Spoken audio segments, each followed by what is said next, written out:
घर पे पिल गया। अब गिरधारी लाल और गौतम गंभीर ये कह रहे हैं ये संजू सैमसन की वजह से हमें 4 गालियां और मिलेंगी ज्यादा। 4 मैचों की T20 सीरीज खेली जा रही है भारत और दक्षिण अफ्रीका के बीच में। दक्षिण अफ्रीका की उम्मीद थी कि सुधर गए होंगे, लेकिन ये नहीं सुधरे हैं। आखिरी में 1 साइडेड मैच करके चले गए हैं। बहुत ही बोरिंग मैच हो गया है। मुझे ये था एक्साइटमेंट आएगी, मैच को क्लोज लेके जाएंगे घंटा।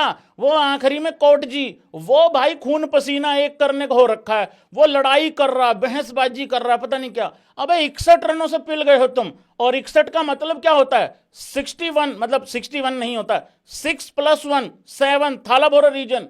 ये भी थालाभोरा रीजन है। कोच चाहे गंभीर साहब हो, कोच चाहे VVS लक्ष्मण हो, लेकिन थालाभोरा रीजन जरूर रहेगा भाई। तो भाई लोगों, सबसे पहले तो साउथ अफ्रीका ने टॉस जीता और हमें वो दिया जो हम चाहते थे। टॉस पे सूर्य कुमार यादव ने कहा कि मैं बल्लेबाजी ही करना चाहता था, और एडे भाई ने एडम माकरम ने कहा कि हम तो पहले बॉलिंग करना चाहते हैं। हाँ, करा लो, ओवरकास्ट कंडीशन है। और उसने मंदबुद्धि ने दूसरे ओवर में स्पिनर लगा दिया, फिर तीसरे ओवर में फिर स्पिनर लगा दिया। और हमें भी लग रहा था कि हमने भी अपनी 11 गलत खिलाई है।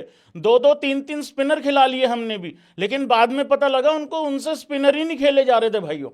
लग भी रहा था ड्यू आ जाएगा, ये आ जाएगा, समुंदर टूट के आ जाएगा, घंटा कुछ नहीं आया टूट टाट के। एक एक प्लेयर के बारे में बात करेंगे, जिसने जो किया होगा वैसा ही उसके बारे में बोला जाएगा। बड़े ध्यान से और प्रेम से सुनना। तो इंडिया आता है पहले बल्लेबाजी करने। संजू सैमसन नेट प्रैक्टिस करके जाता है, नहीं बिल्कुल नेट प्रैक्टिस करके। ये बदतमीजी है, ये बहुत ही बड़े लेवल की बदतमीजी करी है संजू सैमसन ने। ये क्या मतलब हुआ? बाकी सारी टीम मिलके एक्स्ट्रा के रन मिला के कितने रन करती है? लगभग 80 90 रन करती है, और संजू सैमसन अकेला ही 88 रन चौके छक्के से कर देता है और 107 रनों की पारी खेल जाता है मात्र 50 बॉल में। भाई वो बंदा बिल्कुल, मतलब उसने लेग स्पिनर को तो समझा ही नहीं कि लेग स्पिनर बॉलर भी होता है कि नहीं होता है। जैसे वीरूपाजी बोलते हैं ना कि ऑफ स्पिनर बॉलर नहीं होता, वो बॉलर नहीं होता, वैसे ही आज लेग स्पिनर को ओवर नहीं डाल पा रहा था पूरा। ऐसे 2-3 बॉलर थे उनके, 2 बॉलर जो ओवर पूरा नहीं कर पा रहे थे अपना। इतना मुश्किल हो रही थी बॉलिंग करानी। 10 छक्के मारे, 7 चौके मारे संजू सैमसन। देखो, यही शायद डरबनी था, मुझे करेक्ट कर देना बाकी भाई लोग, ये शायद डरबनी था लास्ट टाइम जब ODI में संजू सैमसन ने शतक मारा। यहीं पे सीरीज लाइन पे थी, बहुत जबरदस्त, वो वैल्यूएबल 100 था, वेस्ट नहीं गया था। उसके बाद बांग्लादेश की सीरीज में भाई ने आखिरी मैच में शतक बनाया, बांग्लादेश की सीरीज में T20 में, और उसके बाद अब ये बैक टू बैक सेंचुरी बना दी है।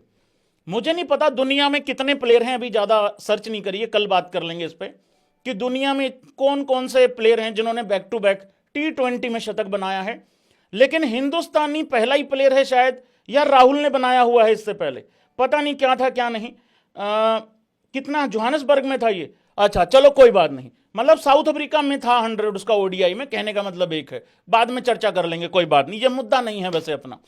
तो बहुत ही जबरदस्त शतक मारा भाई, और एक 99 मीटर का छक्का, और जो 10 छक्के थे उसमें से आप 10 के 10 छक्के रिपीट पे लगा के दे सकते हो। सामने कहां कहां एक भाई उसने एक्स्ट्रा कवर के ऊपर से छक्का मारा था, वो तो मतलब वो तो तुम्हारे मुंह से भी कुछ उफ टाइप कुछ तो निकला ही होगा, इतना बेहतरीन छक्का था।